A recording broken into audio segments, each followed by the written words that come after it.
Hey guys what's up. I hope you are all doing well. मेरा नाम विवेक कुमार है। मैं आप सभी का पीएससी जर्नी चैनल पे स्वागत करता हूं। कैसे हैं सभी लोग? आई होप सभी लोग काफ़ी मज़े में होंगे। 13 तारीख है आज, और ये वाला जो सीरीज़ है ये काफ़ी ज़्यादा एक तरह से आपके एग्जामिनेशन पॉइंट ऑफ व्यू से बहुत ज़्यादा इंपॉर्टेंट है। इसको बहुत अच्छे से कवर करते हुए चलिएगा, क्योंकि यहाँ पे आपको बहुत सारे पॉइंट्स आपको मिलेंगे जो आपके आंसर राइटिंग के लिए काफ़ी ज़्यादा हेल्पफुल रहेंगे। तो इसको बहुत अच्छे से समझिएगा, नोट्स बनाते हुए चलिएगा। जो लोग नोट्स बना रहे हैं बहुत अच्छे, वेल एंड गुड। जो नोट्स नहीं बना रहे हैं वो नोट्स बनाना स्टार्ट कर दीजिए, क्योंकि ये वाले जो सीरीज़ है एक तरह से बहुत ज़्यादा हेल्पफुल है आपके लिए मेंस पेपर के अकॉर्डिंग। अगर आप पीसीएस लेवल की तैयारी कर रहे हैं तो मेंस पेपर के लिए बहुत ज़्यादा इंपॉर्टेंट है। इसको बहुत बारीकी से चीज़ों को समझते हुए चलिएगा। ठीक है, आइए स्टार्ट करते हैं आज का बिना किसी देरी किए हुए। पहला न्यूज़ आपके सामने झारखंड से रिलेटेड। झारखंड सीएम जो अभी करंट में बने हैं चंपई सोरेन, उनके द्वारा सबसे पहला स्टेप यहाँ पे देखने को मिलेगा अबू आवास योजना को लेकर के लिया गया है। अबू आवास योजना को लेकर के किया गया है। अगर मैं बात करूं इस योजना के तहत, तो अबू आवास योजना जो है वो एक तरह से प्रधानमंत्री आवास योजना के अंतर्गत आता है। और यहाँ पे कोल्हन क्षेत्र में जो परिवार है, जो बेसिकली दो 24,827 परिवार है, उनका पहला किस्त यहाँ पे चंपई सोरेन के द्वारा उनके खातों में सीधा ट्रांसफर किया गया है, जो कि 30,000 रुपये का है। ये उसी से रिलेटेड न्यूज़ है। इसको बहुत अच्छे से समझिएगा, ये योजना को समझिएगा। ये योजना पूर्व जो मुख्यमंत्री थे हेमंत सोरेन, उनके द्वारा यहाँ पे इसको स्टार्ट किया गया था। 2023 में इसको स्टार्ट किया गया था 15 नवंबर को, प्रधानमंत्री आवास योजना के अंतर्गत। प्रधानमंत्री आवास योजना वह योजना है जिसके अंतर्गत प्रधानमंत्री का एक सपना था कि 2024 के ख़त्म होते होते 2 करोड़ लोगों को उनको घर प्रोवाइड कराना। तो उसी के तहत ये अबू आवास योजना जो है झारखंड में इसको स्टार्ट किया गया है, जिसमें 24,827 परिवारों को यहाँ पे स्वीकृति पत्र प्रदान कर दिया गया है चंपई सोरेन मुख्यमंत्री के द्वारा। और इनकी पहली किस्त जो है वो भी इनके अकाउंट में सीधा ट्रांसफ़र कर दिया गया है। ये ध्यान रखते हुए चलिएगा। ठीक है, आइए इसको और बारीकी से समझते हैं और क्या जो मुख्य बिंदु हैं उसके ऊपर डिस्कशन करते हैं। बेसिकली जो लोग हैं ये 24,827, ये बेसिकली पूर्व सिंहभूम जिला, पश्चिम सिंहभूम जिला, सरायकेला खरसावां डिस्ट्रिक्ट, यहाँ से ये बेसिकली बिलोंग करते हैं। और इनको लेटर ऑफ एक्सेप्टेंस यहाँ पे हैंड ओवर कर दिया गया है। यानी इनको बेसिकली अगर मैं बात करूँ तो इन परिवारों को पहले किस्त के साथ स्वीकृति पत्र भी यहाँ पे सौंपा गया है। और इनके बैंक खाते में पहला किस्त जो 30,000 रुपये का है वो सीधा डायरेक्ट बेनिफिट ट्रांसफ़र से बिना किसी बिचौलियों के डायरेक्ट इनके अकाउंट में मुख्यमंत्री के तरफ से यहाँ पे इनको स्थानांतरित कर दिया गया है, यानी ट्रांसफ़र कर दिया गया है। ये स्कीम की अगर मैं बात करूँ, ये स्कीम जो है, ये योजना जो है, ये योजना पूर्व मुख्यमंत्री हेमंत सोरेन के द्वारा स्टार्ट किया गया था, लॉन्च किया गया था। कब लॉन्च किया गया था? 15 नवंबर 2023 को। इसके अंतर्गत क्या कहा गया है कि जो घरों से वंचित व्यक्ति हैं उनको यहाँ पे घर उपलब्ध कराने के लिए ये योजना की शुरुआत की गई थी। इस योजना के तहत उनको जो टॉयलेट्स हैं वो भी बिल्ड करने को लेकर के यहाँ पे जो सहायता है वो भी प्रावधान करने की बात इसके अंतर्गत कही गई थी। स्वच्छ भारत मिशन ग्रामीण के तहत अन्य समर्पित स्रोतों के अभिसरण के माध्यम से शौचालय बनाने में भी सहायता के प्रावधान भी इसके अंतर्गत शामिल हैं। तो ये ध्यान रखिएगा, बिल्ड टॉयलेट्स भी इसके अंतर्गत आते हैं। इसके साथ साथ अगर मैं बात करूं प्रधानमंत्री आवास योजना के अंतर्गत इसको यहाँ पे इनिशिएट किया गया है। प्रधानमंत्री आवास योजना क्या कहता है, या ये वह योजना है जो एक सरकार की तरफ से पहल की गई थी, जिसमें ये लक्ष्य रखा गया था, ये टारगेट रखा गया था ताकि 2024 तक 2 करोड़ घर बनाना है और शहरी गरीबों को किफ़ायती घर यहाँ पे उपलब्ध कराना है। 20 मिलियन लोगों की बात यहाँ पे कही जा रही है। ये एक सरकारी पहल है। इसमें दो दो बिंदु हैं, दो मुख्य बातें कही गई है। एक वो है प्रधानमंत्री आवास योजना, एक शहरी है, एक ग्रामीण है। तो शहरी में कौन कौन से व्यक्ति जो है वो इस योजना के लिए अप्लाई कर सकते हैं, वो उसके लिए मैं आपको बता देता हूँ। इसके अंतर्गत जो आर्थिक रूप से कमज़ोर वर्ग हैं वो इसके लिए एलिजिबल हैं। जैसे जिसकी आय बहुत कम है, जो मध्यम आय वाले हैं, वो सारे लोग बेसिकली इसके अंतर्गत आते हैं। और ये बेसिकली उन लोगों के लिए यहाँ पे ये आवाज़ जो है प्रदान करने की बात यहाँ पे कही जा रही है। शहरी गरीबों को 3 क्षेत्रों में वर्गीकृत किया गया है: निम्न आय समूह, आर्थिक रूप से कमजोर वर्ग और मध्यम आय समूह। इसके अतिरिक्त ये लोग जो हैं वो ये कैटेगरी के लोग वाले इस योजना के अंतर्गत आते हैं और इस योजना में अप्लाई कर सकते हैं। उनको भी ये घर वाली बेनिफिट जो है वो प्रोवाइड कर दी जाएगी अब्बू आवास योजना के अंतर्गत। एक बिंदु तो ये हुआ। एक बिंदु है आपके प्रधानमंत्री आवास योजना रूरल, यानी यहाँ पे जो बात कही जा रही है ग्रामीण की बात यहाँ पे कही जा रही है। जो आर्थिक रूप से कमजोर वर्ग वाले परिवार हैं उनको यहाँ पे स्वामी बनाने में सहायता करने के लिए ये योजना यहाँ पे लाई गई है। इसमें ग्रामीण क्षेत्र में आवासों में सभी आवश्यक बुनियादी सुविधाएं जैसे विद्युत, देखिए ग्रामीण क्षेत्र में भी जो गरीब तबके के लोग हैं उनको यहाँ पे घर के साथ साथ बिजली, स्वच्छ जल और एक अच्छी तरह से विकसित सीवेज प्रणाली स्वच्छता यहाँ पे प्रोवाइड करने की बात इस योजना के अंतर्गत कही जा रही है।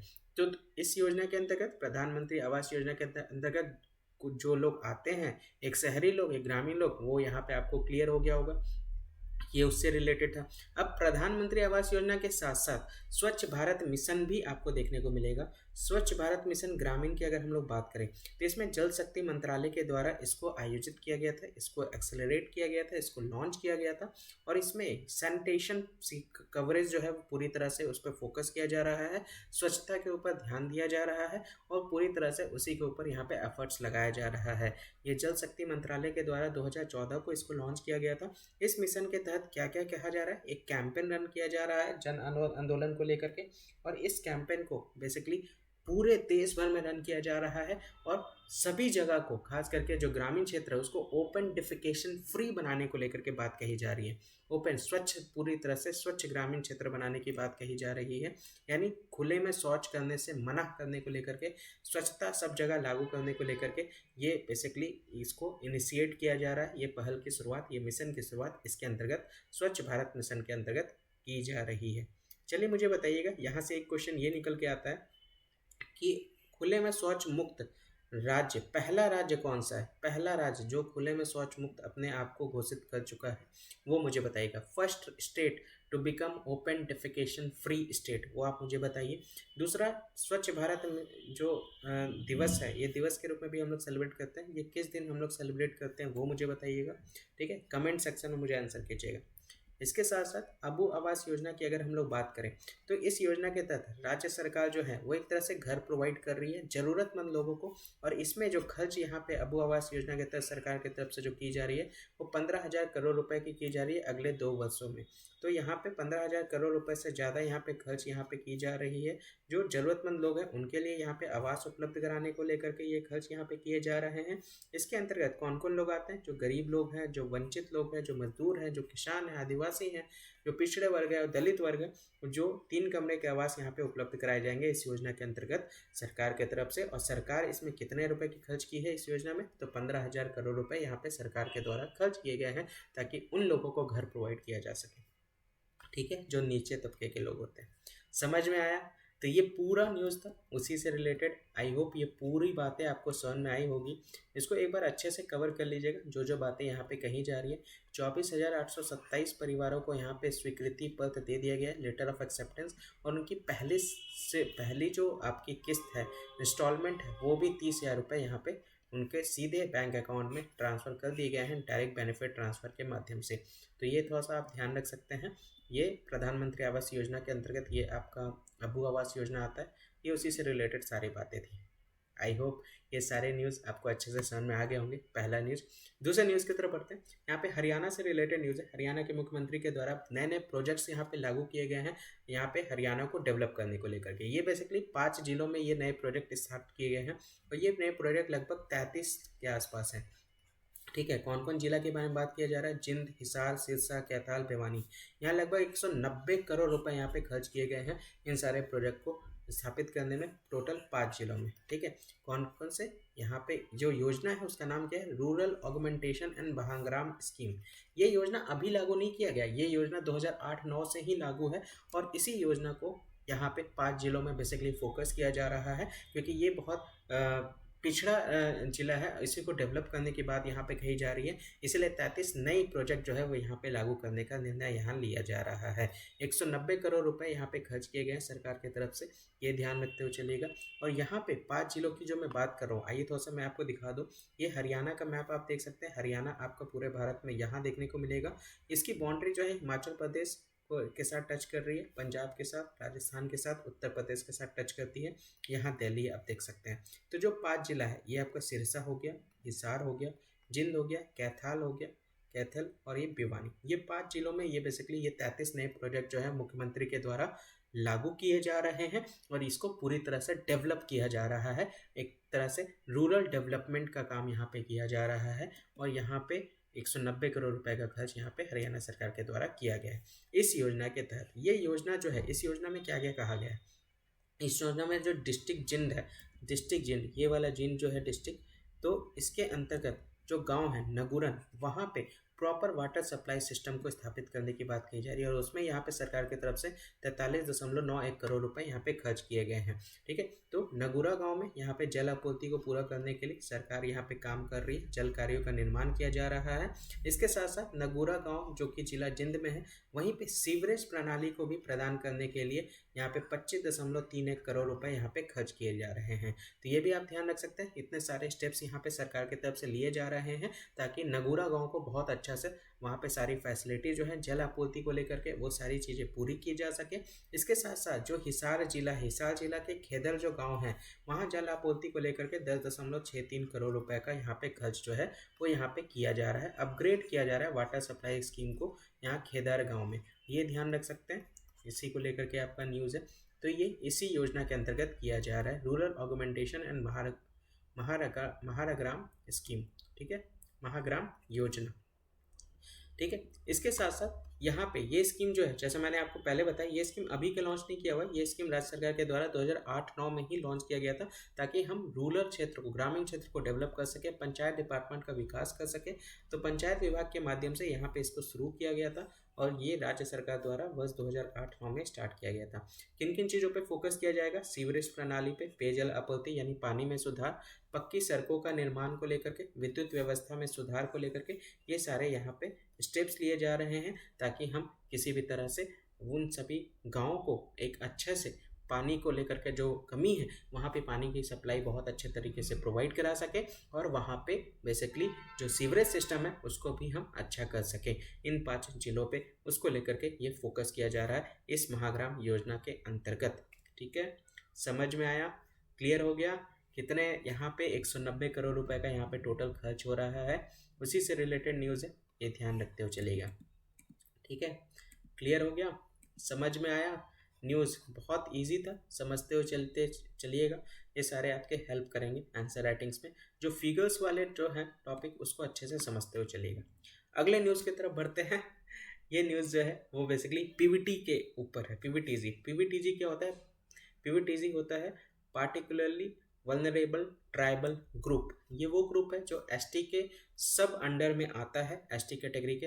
तो ये बेसिकली उसी को लेकर के एक विधेयक को यहाँ पे पास किया गया है उड़ीसा और आंध्र प्रदेश में, ताकि हम पीवीटीजी ग्रुप जो है उनको एसटी कैटेगरी में ला सके, एसटी कैटेगरी का दर्जा उनको हम दे सके, ताकि जो एसटी को जो फैसिलिटीज़ डिफरेंट सेक्टर्स में प्रोवाइड की जाती है, चाहे वो जॉब को लेकर के हो, चाहे वो एजुकेशन को लेकर के हो, तो हर सेक्टर्स में उनको वो सारे फ़ायदे मिल सके जो एक एसटी कैटेगरी के लोगों को मिलता है। और ये सिर्फ 2 राज्यों में ही क्यों इसको लागू किया गया, उड़ीसा और आंध्र प्रदेश में ही क्यों लागू किया गया? क्योंकि सबसे ज़्यादा जो इस कम्युनिटी के जो लोग रहते हैं, समुदाय के जो लोग रहते हैं, उड़ीसा और आंध्र प्रदेश में सबसे ज़्यादा आपको देखने को मिलेंगे। पूरे इंडिया में अगर मैं बात करूं तो ये इस तरह के जो समुदाय के जो लोग हैं वो टोटल 75 समुदाय आपको देखने को मिलेंगे और सबसे ज़्यादा उड़ीसा और आंध्र प्रदेश में देखने को मिलेगा। उड़ीसा में 13 है, आंध्र प्रदेश में 12 है। ठीक है, तो इसीलिए ये विधेयक जो है संसद के द्वारा ये 2 बिल यहाँ पे पास हुआ है। अभी आगे डिस्कस करेंगे कौन से 2 बिल यहाँ पे पास किए गए, ताकि जो एससी का लिस्ट है और एसटी का लिस्ट है उसको मॉडिफाई कर सके आंध्र प्रदेश और उड़ीसा में। और एक तरह से इसको जो पास किया गया लोकसभा में वो वॉइस नोट से पास किया गया। वॉइस नोट क्या होता है? ध्वनि मत में क्या होता है? ध्वनि मत में बेसिकली जो लोकसभा के जो स्पीकर होते हैं उनके द्वारा क्वेश्चन पूछा जाता है मेंबर ऑफ द हाउस से, जो हाउस के सदस्य हैं उनसे, और उसके रेफरेंस में वो उनसे जवाब चाहते हैं यस और नो में। ठीक है, तो जो सदस्य होते हैं यस वाले वो एक बार बोलते हैं कि जो उस क्वेश्चन से उस क्वेश्चन से सहमत है वो यस बोलेंगे, और जो क्वेश्चन से सहमत नहीं है उस बिल से रिलेटेड तो वो नो बोलेंगे। तो जिसकी ध्वनि ज़्यादा होती है यस वालों की तो वो बिल पास हो जाता है, नहीं होती है तो नहीं पास होता है। तो ये बेसिकली ध्वनि मत के अंतर्गत आता है। पार्लियामेंट वाले टॉपिक आपने पॉलिटी में पढ़ा होगा, वहाँ पे ये टर्म बहुत अच्छे से आपको समझ में आया होगा। नहीं समझ में आया तो कोई बात नहीं, अभी मैंने एक्सप्लेन किया तो आई होप अब आपको क्लियर हो गया होगा। तो ये बेसिकली यहाँ पे बोला जाता, ये बिल जो है वो किससे संबंधित है? ये बिल संबंधित है पीवीटीजी से, ताकि उनसे रिलेटेड जो समुदाय हैं उनको एससी लिस्ट और एसटी लिस्ट में, ये जो है जो एससी लिस्ट में जो ये ग्रुप है या जो एसटी लिस्ट में है, उसको बेसिकली प्रॉपर तरीके से राज्य सरकार के तहत जो रजिस्ट्रार हैं, रजिस्ट्रार जनरल ऑफ इंडिया है, और जो NC/SC और NC/ST जो आपके ट्राइब्स हैं, जो कमीशन है, उनसे साथ विचार विमर्श करके उनको SC या ST कैटेगरी में हम उनको रख सके, ताकि वो भी वो सारे फ़ायदे उठा सके जो फ़ायदे उन SC और ST उठाते हैं। तो इसी तरह से इसी चीज़ को लेकर के ये विधेयक जो है वो आपका पारित किया गया है, उसी से रिलेटेड ये प्रावधान है। और डिटेल में इसके बारे में पढ़ते हैं। तो अभी वॉइस नोट के बारे में बताया, वॉइस नोट क्या है, वही सारी बातें हैं। It involves the speaker putting a question to the house, then asking the house to put forward its opinion in the form of IS। IS means yes और नोइज, नोइज मीन्स नो। यानी ये speaker जो है वो question put करेंगे house में, उनके तरफ से क्वेश्चन रहेगा, और फिर हाउस से क्वेश्चन का आंसर डिमांड करेंगे इन द फॉर्म ऑफ yes और no। ठीक है, जिसकी ध्वनि ज़्यादा होगी based on the rough major on which side is louder, उससे पता चलेगा किसकी आवाज़ ज़्यादा आ रही है, यस वालों की कि नो वालों की। उसके वो बेसिकली उसके बेसिस पे स्पीकर डिसाइड करते हैं कि ये बिल जो है उसको पास करना चाहिए या फिर उस बिल को, उस प्रस्ताव को पारित करना चाहिए या उस प्रस्ताव को नहीं पारित करना चाहिए। ये अध्यक्ष सभापति फिर तय करते हैं। ये ध्वनि मत होता है। तो आई होप अब आपको क्लियर हो गया होगा ध्वनि मत। पार्लियामेंट में अगर आपने पढ़ा होगा तो आई होप आपको ये बातें पता होगी, नहीं पता कोई बात नहीं, अब आपको पता चल गया, ये उससे रिलेटेड है। आइए अब बिल के बारे में पढ़ते हैं। बिल क्या है? तो बिल बेसिकली क्या है, तो आंध्र प्रदेश में सबसे पहले इसको लागू किया गया, आंध्र प्रदेश से रिलेटेड जो है। तो ये बिल जो था पहले 1950 का बिल था, कॉन्स्टिट्यूशनल ऑर्डर 1950, उसको अमेंड किया गया, उसको संशोधित किया गया। ठीक है, और संशोधन किया गया 2024 के अंतर्गत कॉन्स्टिट्यूशनल ऑर्डर अमेंडमेंट बिल 2024। इसके अंतर्गत क्या बात कही जाती है कि जो SC और ST की लिस्ट है उसमें मॉडिफिकेशंस किया जा रहा है। ठीक है, जो SC और ST की लिस्ट है स्टेट्स में या यूनियन टेरिटरीज में, उसको एक्सपेंड किया जा रहा है, उसमें ऐड किया जा रहा है। PVTG जो ग्रुप के जो सदस्य हैं उनको ST कैटेगरी में रखा जा रहा है, जैसे बोंडो पोजा हो गया, कोंड पोजा हो गया, कोंडा स्वराज हो गया, ये सारे PVTG कम्युनिटी के जो है वो बेसिकली बिलोंग करते हैं। ये इस विधेयक के तहत उनको इसमें शामिल किया जा रहा है। ठीक है, ये आंध्र प्रदेश का संशोधक विधेयक यहाँ पे आप देख सकते हैं, उसी से रिलेटेड ये बेसिकली न्यूज़ है। ये पहला बिल तो ये हो गया, ये आंध्र प्रदेश से रिलेटेड। दूसरा जो बिल है वो उड़ीसा से रिलेटेड है। इस बिल में भी यहाँ पे 2024 का यहाँ पे बिल को संशोधन यहाँ पे किया गया है। 1950 के बिल को यहाँ पे अमेंड किया गया है 2024 के बिल में, और इसमें भी वही बात कही गई है। इसके जो लिस्ट है SC और ST का जो लिस्ट है उड़ीसा का, कि कौन SC कैटेगरी में कौन ST कैटेगरी में है, उसको यहाँ पे मॉडिफाई किया गया, चेंजेस किए गए हैं उसमें यहाँ पे साफ साफ देखा गया है कि जो PVTG जो है उसमें जो ST कैटेगरी में जो लोग शामिल होंगे उड़ीसा में, वो कौन कौन से होंगे इस बिल के तहत जो बताया गया है। उसमें पौरी भुइयाँ जो है, चौकटिया बुंजिया है, बोंडो कम्युनिटी हो गया, मकड़िया कम्युनिटी हो गए। तो ये सारे समुदाय जो हैं, बोंडो समुदाय, चौकटिया बुंजिया, पौड़ी भुइयाँ, तो ये सारे जो समुदाय के जो लोग हैं ये PVTG वाले हैं। ठीक है, अब इनको यहाँ पे बेसिकली जो है अनुसूचित जनजाति में शामिल किए जाने के लिए ये जो विधेयक है इसको यहाँ पे पास किया गया है, संशोधन करके पारित किया गया है पार्लियामेंट में। उड़ीसा की ST सूची को 2 नए प्रविष्टियां में विस्तारित किया गया है, 2 नए एंट्रीज यहाँ पे आपको देखने को मिलेगा। ST का जो लिस्ट है उड़ीसा का, उसमें जो 2 नई एंट्री हुई है समुदाय की वो है मुक्का डोरा, ठीक है, एक है कोंडा रेड्डी। ये 2 यहाँ पे इसमें शामिल हुए हैं। यहाँ पे बिल में 2 कम्युनिटी को रिमूव भी किया गया है। ठीक है, शामिल भी हो रहे हैं और रिमूव भी हो रहे हैं। तो जो 2 समुदाय को SC से जो उड़ीसा की लिस्ट है उसमें से जो हटाया गया है वो है तमाड़िया और टमूडिया। ये 2 समुदाय के जो लोग हैं, टमाडिया और टमूडिया समुदाय के जो लोग हैं जो SC में थे, उनको यहाँ से हटा करके इस विधेयक के थ्रू उनको कहाँ पे डाला गया, उनको ST की सूची में डाला गया। तो ये विधेयक में संशोधन करना का मतलब कि SC और ST कैटेगरी में जो जो लोग शामिल हैं उनको उनकी लिस्ट को एक्सपेंड करना या कम करना, उनमें और लोगों को और समुदाय को जोड़ना और कम करना। SC से यहाँ पे 2 लोगों को हटाया गया है, 2 समुदाय के लोगों को, और उसको ST में जोड़ दिया गया। और पीवीटीजी वाले जो समुदाय था, जो कम्युनिटीज़ थी, उनको भी एसटी में यहाँ पे जोड़ दिया गया। ये सारी चीज़ें क्यों की जा रही है? ये सारी चीज़ें इसलिए की जा रही है ताकि एक तरीके से वो जो पर्टिकुलरली वल्नरेबल ट्राइबल ग्रुप के जो सब समुदाय है, उनको वो सारे बेनिफिट्स मिल सके जो एक एससी और एसटी को मिलता है, चाहे वो शिक्षा के क्षेत्र में हो, चाहे वो रोजगार के क्षेत्र में हो। ये सारे बेनिफिट्स उनको यहाँ पे प्रोवाइड किए जा रहे हैं। ये सारे चेंजेस होने के बाद भी जो पीवीटीजी की जो काउंटिंग है, जो नंबर्स है, वो अभी भी कितने हैं? वो 75 है। उसमें कोई भी बदलाव नहीं देखने को मिला है, क्योंकि ये वो समुदाय के लोग होते हैं जो जो बहुत सारी चीज़ों को झेलते हैं। तो इनको स्पेशल यहाँ पे कैटेगरी में रखा गया है, जहाँ पे सरकार के तरफ से इनको अलग से स्पेशल कैटेगरी में चीज़ें प्रोवाइड की जाती हैं। ठीक है, इनको प्रोटेक्शन मिलता है, इनको कंजर्वेशन मिलता है, संरक्षित इनको किया जाता है हर तरीके से, ताकि इनको सोसाइटी में किसी भी तरह का कोई भी परेशानी ना हो। अब इस बिल का महत्व क्या है उसके ऊपर हम लोग बात करते हैं। तो यहाँ पे बेसिकली जो ट्राइब्स थे, उनको यहाँ पे अच्छी तरीके से ट्रीटमेंट उनको मिल सके। चाहे वो बहुत से लोगों को जो पीवीटीजी कम्युनिटी से बिलोंग करते हैं, समुदाय से बिलोंग करते हैं, उनको बहुत जगह से, बहुत लोगों से बहुत बहुत परेशानियों का सामना झेलना पड़ता है, डिस्क्रिपेंसी देखने को मिलती है ना। तो उसी चीज़ को कम करने के लिए, उसी चीज़ का समाधान करने के लिए इस विधेयक को यहाँ पे पारित किया गया है। अब वो बेसिकली पीवीटीजी में रहेंगे नहीं, अब वो एसटी कैटेगरी में आ जाएंगे, तो ऑब्वियस सी बात है, अब वो उस कैटेगरी में रहेंगे नहीं, तो उस तरह के फीचर्स, उस तरह के बेनिफिट्स उनको ऐसे एसटी के कैटेगरी में या एससी के कैटेगरी के अकॉर्डिंग उनको मिलेगा, और समुदाय जो सोसाइटीज़ हैं उनको भी उस तरह से ट्रीट किया जाएगा। ठीक है, यहाँ पे कोंडा रेड्डी हो गया या मुक्का डोरा हो गया, ये दो समुदाय जो है आंध्र प्रदेश में एसटी के रूप में मान्यता इनको दी गई है, लेकिन उड़ीसा में इनके साथ भेदभाव का सामना करता पड़ता है। आप देख सकते हैं, तो ये सारे परेशानियों का सामना इनको करना पड़ता है। आंध्र प्रदेश में तो ये एसटी के कैटेगरी में इनको पहचान लिया गया है, इनको रिकॉग्नाइज कर लिया गया है, लेकिन उड़ीसा में इनके साथ भेदभाव देखने को मिलता है। तो इसी चीज़ को लेकर के ये इसका समाधान यहाँ पे किया गया है।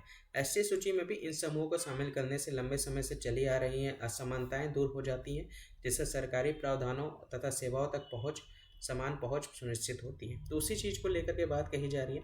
इस ग्रुप को अगर एसटी लिस्ट में जो शामिल किया जा रहा है, ये बहुत लंबे समय से ये जो डिस्क्रिपेंसी है उसी को लेकर के बात कही जा रही है। एक समान एक्सेस यहाँ पे प्रोवाइड किया जा रहा है, ताकि गवर्नमेंट को बहुत आसानी से इनको जो सर्विसेज हैं वो सारी प्रोवाइड की जा सके। अब ये जो इसमें इंक्लूड क्या है, देखिए यहाँ पे जो पीवीटीजी वाले हैं जिनको एसटी का दर्जा मिल गया है, एक तरह से उनको रिजर्वेशन कोटा का भी फायदा मिलेगा। अभी मैं डिस्कस कर रहा था आप लोग से, चाहे वो शिक्षा के क्षेत्र में हो, रोजगार के क्षेत्र में हो, या फिर पॉलिटिकल रिप्रेजेंटेशन हो, चाहे वो राजनीतिक प्रतिनिधित्व में ही क्यों ना हिस्सा ले, तो उसमें भी इनको आरक्षण कोटा का एक तरह से फायदा मिलेगा। ये आप देख सकते हैं। एसटी का दर्जा जो है वो शैक्षणिक संस्थानों में सकारात्मक कार्रवाई सुनिश्चित करता है। देख सकते हैं शिक्षा के संस्थान में खास करके आप देख सकते हैं, ऑब्वियस ही बात है, आप सभी लोग तैयारी कर रहे हैं, देख सकते हैं सभी कैटेगरी के लोगों को एक रिजर्वेशन होता है कि इतने लोग एसटी कैटेगरी से अप्लाई कर सकते हैं, इतने लोगों की सीट एससी में होती है, इतने लोग जनरल से, इतने लोग ओबीसी से। तो एक बहुत अच्छा स्टेटस आपको देखने को मिलेगा एसटी का, और एक तरह से पीवीटीजी स्टूडेंट को ये क्या करता है, उनकी लेवल प्लेइंग फील्ड में उनको कंप्लीट करता है। उनको एक बहुत अच्छा चीज़ जो है, एक अवसर यहाँ पे उनको मिलता है, अपने छात्रों को समान अवसर पर कंपटीशन करने का एक अवसर उनको मिलता है, ये ध्यान रख सकते हैं। ठीक है, तो ये सारे बेनिफिट्स जो है वो उनको प्रोवाइड किए जा रहे हैं। अब पार्टिकुलरली वल्नरेबल ट्राइबल ग्रुप होते क्या है, थोड़ा सा इसको ध्यान से समझिएगा।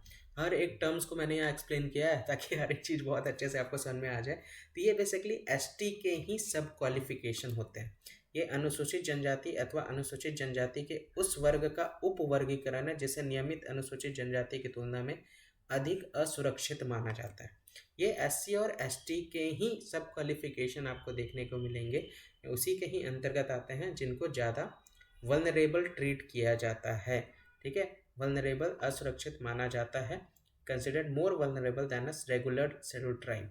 ठीक है, जो रेगुलर एससी है उससे कंपेरिजन में इनको कम यहाँ पे असुरक्षित माना जाता है। इसीलिए भारत सरकार के द्वारा इनको पीवीटीजी लिस्ट में शामिल किया गया, ताकि उनकी जो रहने की स्तर है, जो जीवन स्तर है, उसको बेहतर बनाया जा सके। भारत में टोटल कितने हैं? अभी हम लोगों ने शुरुआत में ही मैंने आपको बताया, सबसे अधिक कहाँ है? उड़ीसा में। उसके बाद कहाँ है? आंध्र प्रदेश में। मैंने क्यों बताया कि ये 2 राज्यों में ही क्यों इसको शामिल करने के लिए ये विधेयक को पारित किया गया, क्योंकि यहाँ पे सबसे ज़्यादा देखने को मिलेगा। देख सकते हैं 28 राज्यों में 2 राज्यों में ही 25 ग्रुप आप देख सकते हैं, समुदाय के लोग आपको देख सकते हैं। अनुच्छेद 342 यहाँ पे आपका लागू होता है। अनुच्छेद 342 के तहत राज्य या केंद्र शासित प्रदेश के संबंध में राष्ट्रपति जो होते हैं वो राज्यपाल से परामर्श करने के बाद, यानी राज्य के जो राज्यपाल होते हैं उनसे डिस्कस करने के बाद केंद्र शासित प्रदेश में जनजाति, आदिवासी समुदाय, जनजातियां, आदिवासी समुदाय के हिस्से या समूह को अनुसूचित जनजाति के रूप में निर्दिष्ट कर सकते हैं। तो वही बात यहाँ पे कही जा रही है। गवर्नर से डिस्कशन करने के बाद प्रेसिडेंट जो होते हैं वो स्पेसिफाई करते हैं कि कौन से समुदाय जो हैं, कौन सा ग्रुप जो है उसको एसटी में किस राज्य के किस यूटी के शामिल करना है। ये आर्टिकल 342 के अंतर्गत ये बात कही जा रही है। मतलब प्रेसिडेंट जो होगा वो कैसे किस समुदाय को एससी में रखेंगे, एसटी में रखेंगे, वो पहले डिस्कशन करते हैं। किससे डिस्कशन करते हैं? पार्टिकुलर राज्य के राज्यपाल से। सपोज कीजिए, मान लेते हैं जैसे उड़ीसा है, तो उड़ीसा हो गया। उड़ीसा के राज्यपाल से डिस्कशन करने के बाद प्रेसिडेंट राज्यपाल के द्वारा बताया जाएगा कि हाँ ये समुदाय है कोंडा समुदाय, तो कोंडा समुदाय को एसटी में डाल दीजिए, तो प्रेसिडेंट फिर उनको एसटी कैटेगरी में डाल देंगे। तो ये डिस्कशन होता है पहले गवर्नर के साथ, उसके बाद फिर उनको पार्टिकुलर कम्युनिटीज़ में ट्रांसफ़र किया जाएगा। ये आर्टिकल 342 ये पावर देता है प्रेसिडेंट, ये ध्यान रखिएगा, उस पार्टिकुलर राज्य के लिए। यहाँ पे संसद के पास भी एक कानून है। संसद के पास क्या कानून है कि वो किसी समुदाय को भी एसटी या एससी कैटेगरी से एसटी कैटेगरी में डाल सकता है या उससे निकाल भी सकता है। यस, ये प्रेसिडेंट के पास भी पावर है और संसद के पास भी पावर है कि आर्टिकल 342(1) के तहत यहाँ पे आप देख सकते हैं 342(1) का जो पावर है वो प्रेसिडेंट के पास भी है और यहाँ पे संसद के पास भी है। 342(1) के तहत संसद क्या कर सकता है? किसी भी जनजाति, आदिवासी समुदाय या किसी जनजाति तथा आदिवासी समुदाय के हिस्से एवं समूह को कानून के माध्यम से, देखिए ध्यान से सुनिए, कानून के माध्यम से संसद द्वारा 342 के तहत जारी अधिसूचना में निर्दिष्ट एसटी की सूची में शामिल भी किया जा सकता है या हटाया भी जा सकता है। हालांकि जैसा कि पहले उल्लेख किया गया कि छोड़कर उक्त खंड के तहत जारी अधिसूचना को किसी भी बाद में अधिसूचना से भिन्न नहीं होगा। तो ये ध्यान रखिएगा, उसी को लेकर के बात कही जा रही है। Clause shall not be valid by any subsequent notification. अब इसको लेकर के बहुत सारे पहल भी किए गए सरकार की तरफ से, जैसे पीएम जनमन हो गए, उनको सपोर्ट करने को लेकर के, जनजातीय गौरव दिवस यहाँ आप देख सकते हैं, विकसित भारत संकल्प यात्रा देख सकते हैं, पीएम पीवीटीजी मिशन देख सकते हैं। ये सारे पहल यहाँ पे सरकार की तरफ से स्टार्ट किए गए हैं ताकि उनको हर तरह से सपोर्ट किया जा सके, जो पीवीटीजी कम्युनिटी के लोग होते हैं, जो समुदाय के लोग होते हैं, ताकि उनको हर तरीके से सहारा मिल सके, सपोर्ट मिल सके, उनके साथ किसी भी तरह का कोई भी भेदभाव ना हो सके। ठीक है, तो ये पूरा न्यूज़ था आपका इस बिल से रिलेटेड। कैसा लगा आपको ये न्यूज़? आई होप सभी को बहुत अच्छे समझ में आ गया होगा। जो बिल यहाँ पे पारित हुआ, वॉइस नोट आपको समझ में आ गया होगा, कौन कौन से बिल्स यहाँ पे कौन कौन से राज्यों में पारित हुए हैं वो समझ में आ गया होगा। उड़ीसा एपी में पारित हुए हैं, किन कम्युनिटीज़ की बात कही जा रही है वो कम्युनिटी आपको क्लियर हो गए होंगे, कौन सी कम्युनिटी किस राज्य में रहती है वो भी आपको यहाँ पर बता दिया गया है। बिल के बारे में भी बता दिया गया, किस कम्युनिटी के बारे में बात किया जा रहा है वो भी यहाँ पे बता दिया गया है। ठीक है, इस बिल का महत्व भी आपको इस वीडियो में बता दिया मैंने। इसके साथ साथ कि किस किस क्षेत्र में उनको फ़ायदा मिलेगा वो भी मैंने यहाँ पे आपको इस वीडियो में बता दिया। ये ग्रुप होता क्या है वो भी मैं आपको बता दिया हूँ। कितने इस तरह के ग्रुप भारत में है वो भी बता दिया। भारत में कौन से राज्य में कितने ग्रुप हैं, तो सबसे ज़्यादा कहाँ पे? उड़ीसा में है, देख सकते हैं 13 ग्रुप देखने को मिलेगा। तो देख सकते हैं ये सारी बातें मैंने आपको बता दी। अनुच्छेद भी आपको यहाँ पे बता दिया 342, तो इसको ध्यान रखते चलेगा। 342 का पहला सब क्लॉज आप यहाँ पे देख सकते हैं, जो यहाँ पे इनको प्रोटेक्शन देता है, एक तरह से सेफ गार्ड करता है, ये ध्यान रख सकते हैं। ये पावर प्रेसिडेंट और पार्लियामेंट के पास होती है। ठीक है, तो ये सारी चीज़ें थी। आई होप ये सारे जो टॉपिक है वो बहुत अच्छे से आप समझ गए होंगे, बहुत अच्छे से आपको क्लियर हुआ होगा। ये वीडियो को ज़्यादा से ज़्यादा आप शेयर कर दीजिए ताकि बाकी लोगों को भी समझ जाए, बाकी लोगों के पास भी ये वीडियो पहुंच जाए और वो भी इसको अच्छे से कवर कर सके। यहाँ पे डेली बेसिस पे करंट अफेयर की क्लास आपकी करता हूँ ताकि आप बहुत अच्छे से आपका करंट अफेयर स्ट्रांग हो सके और आप अपने एग्जाम्स को बहुत अच्छे से क्लियर कर सके। ठीक है, वीडियो को ज़्यादा से ज़्यादा शेयर कर दीजिए, पसंद आए लाइक जरूर करिएगा, वीडियो को कमेंट जरूर करिएगा कि आपको ये वीडियो कैसा लगा, और जो भी सजेशन होगा वो मुझे आप मेल भी कर सकते हैं। मिलते हैं आप लोगों से कल के लेक्चर में। जय हिंद, जय भारत।